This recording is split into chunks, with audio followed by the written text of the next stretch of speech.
আমি তনুজা, আপনারা দেখছেন তনুর ঘরকন্যা। আজকে করব একটা নতুন রেসিপি। শীতকালে এই সবজিটা দিয়ে যদি এইভাবে রান্না করা হয় তাহলে খুব সুন্দর খেতে হয়, রুটি বা গরম ভাত যার সাথেই খান। তা আজকে আমি করে দেখাবো একটা পেঁয়াজকলি নতুন রেসিপি। পেঁয়াজকলি ভাজা, পেঁয়াজকলি দিয়ে মাছের ঝোল অনেক রকমভাবে হয়, কিন্তু এটা একদম নতুনত্ব খাবার। তাহলে চলুন দেখে নিই পেঁয়াজকলি দিয়ে কিভাবে রান্নাটা করছি। আমি তনুজা, আপনারা দেখছেন তনুর ঘরকন্যার পেঁয়াজকলির রেসিপি।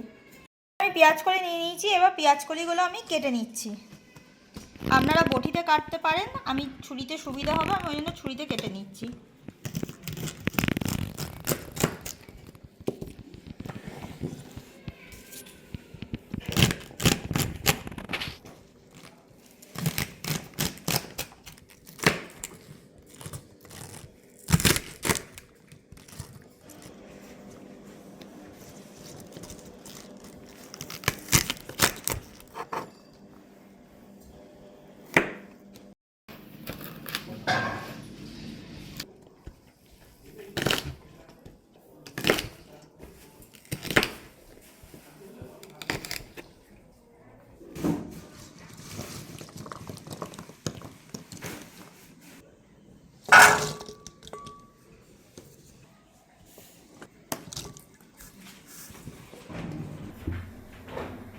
রান্নাটা করার জন্য আমি কড়াইতে প্রথমেই সরষের তেল দিয়ে দিচ্ছি। পুরো রান্নাটা সরষের তেলেই হবে। ফোড়নে কালো জিরে দিয়ে দিলাম।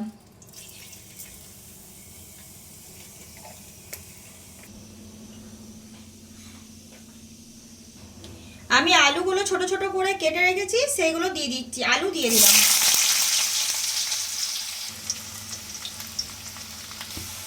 কেটে রাখা ছোট ছোট ফুলকপি দিয়ে দিচ্ছি।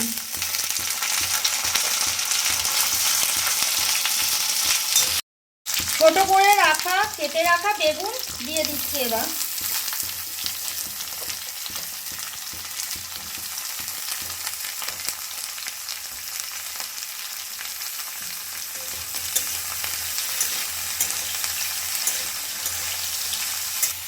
কেটে রাখা বিনস দিয়ে দিলাম।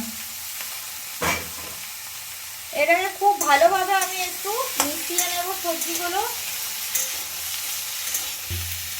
এবার কেটে রাখা পেঁয়াজকলিগুলো আমি মিশিয়ে দিচ্ছি।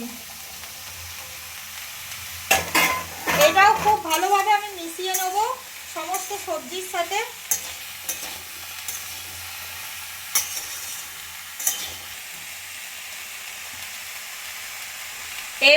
দেব কুচিয়ে রাখা পেঁয়াজ,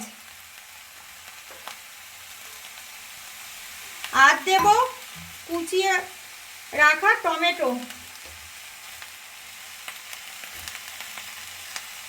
দিয়ে দেব পরিমাণ মতো নুন, হলুদ হলুদ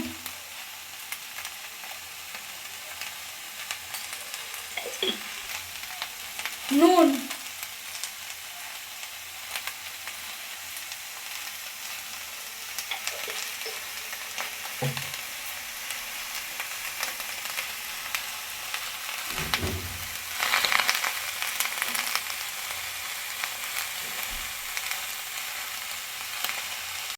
ঝালের জন্য কাঁচা লঙ্কা দিয়ে দিচ্ছি।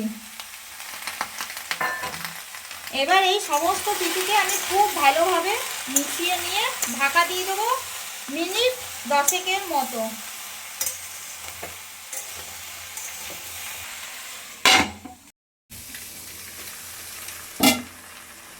মোটামুটি ভাজা হয়ে এসছে। আমি মাঝে মাঝে ঢাকা খুলে একটু নেড়ে চেড়ে দিয়েছি, একভাবে ঢাকা দিইনি, কারণ লেগে যাওয়ার চান্স থাকে। এটা আর একটু ভাজা ভাজা হবে। আমার এই পেঁয়াজকলি রান্নাটা হয়ে গেছে। দেখছেন কি সুন্দর দেখতে হয়েছে। এটা গরম ভাত, রুটি, পরোটা সব কিছুর সাথে খেতে খুব সুন্দর হয়। একবার অবশ্যই বাড়িতে ট্রাই করবে, করে কিন্তু এই দিদিকে জানানো চাই কেমন হলো। তাহলে চলো এটা আমি ঢেলে নিই একটা পাত্রে।